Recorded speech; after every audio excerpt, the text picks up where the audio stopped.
जुड़े हमारे साथ, सब्सक्राइब करें त्रिशूल ज्ञान। शक 2 अक्षरों का शब्द है ये। लिखने में, कहने में, सुनने में कितना आसान लगता है।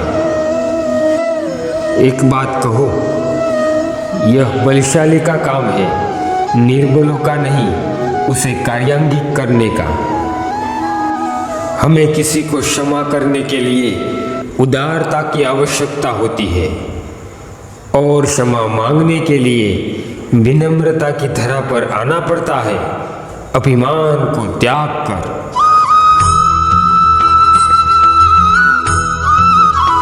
सोच हमारी उनसे है जो जंगल का राजा माना जाता है। वो आपको क्षमा नहीं करता, लेकिन उनकी निंदा भंग करने वाले उन हरण को क्षमा कर देता है। वो हिरण का अंत एक ही प्रहार में कर सकता है, वो चाहे तो। अगर आप में उतना सामर्थ्य है तो मेरी एक बात जीवन में सदा स्मरण रखना, आपको जीवन में क्षमा करने की या क्षमा मांगने की चिंता है तो आप अत्यंत शक्तिशाली हो, आप दुर्बल नहीं हो। जो अति महान है वो शक्ति आपके पास है। राधे कृष्ण। हम मनुष्य अपने जीवन में कुछ ना कुछ कार्य करते रहते हैं। हमारे जीवन में आर्थिक संपदा के लिए कुछ कार्य करते हैं तो कुछ कार्य इसलिए करते हैं कि हमारे मन और हृदय को शांति मिले। अधिकतम लोग ऐसा सोच सोच के परेशान होते रहते हैं कि यह कार्य जैसा सोचा था वैसा नहीं हुआ, अधूरा रह गया, पूर्ण नहीं हुआ। काम को देखकर चिंता करने लगते हैं और फिर दुख को आमंत्रित करती है यह चिंता, और पल पल हमें मार देता है दुख। काम की अधिकता हमें मार देती है। क्या ये सच में सच है? कदापि नहीं। आप एक महत्वपूर्ण बात समझ लें, इस धरती पर जितने भी महापुरुष हुए उनके पास जो समय था वो समय उतना ही आपके पास है। उतनी ही पहर था, उतनी ही घड़ियां थी। उसने कार्य को कार्यान्वित किया, योजना बनाई और उन्होंने महान से महान कार्य किए। हमारी तरह चिंता में समय नष्ट नहीं किया और उसी कारण हम उन महापुरुषों को सदा स्मरण करते रहते हैं। जीवन में एक महत्वपूर्ण बात सदा याद रखना, चिंता हमें मार देती है, काम की अधिकता नहीं। तो जीवन में योजना बनाकर काम कीजिए, चिंता को सदा त्याग दीजिए और आगे बढ़ते रहे। फिर देखो खुशियाँ ही खुशियाँ होगी।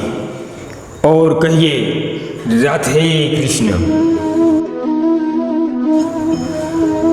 उड़ती तितली अच्छी लगती है, वो भला किसे नहीं भाती, सबको अच्छी लगती है, सभी को लोभाती है, छोटे हो या बड़े। आप सोचो उस तितली का आरंभ कहाँ से होता है, जहाँ वो सुरक्षित है, एक छोटे से अंश में। कीट के रूप में अंश को छोड़कर तितली इस संसार में आती है। भूमि पर रेंगता है कीट, वृक्ष के पत्तों पर होता है कीट।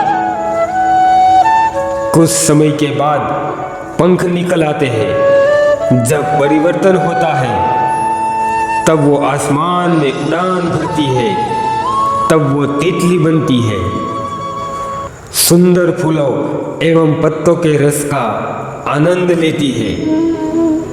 कभी सोचा है आपने तितलियां ऐसा क्यों कर पाती है, कोई और ऐसा क्यों नहीं कर पाता? क्योंकि वह उन अंश से बाहर निकल आती है अगर वो बाहर नहीं निकल पाती तो क्या वह आकाश में उड़ सकती भला, तितली बन सकती भला? हमारे साथ भी यही होता है। हम सुरक्षा चक्र में ही रहना चाहते हैं। हम सुरक्षित हैं, वही रहना चाहते हैं। विकास, किंतु सुरक्षा सीमा को लांघने से ही विकास होता है।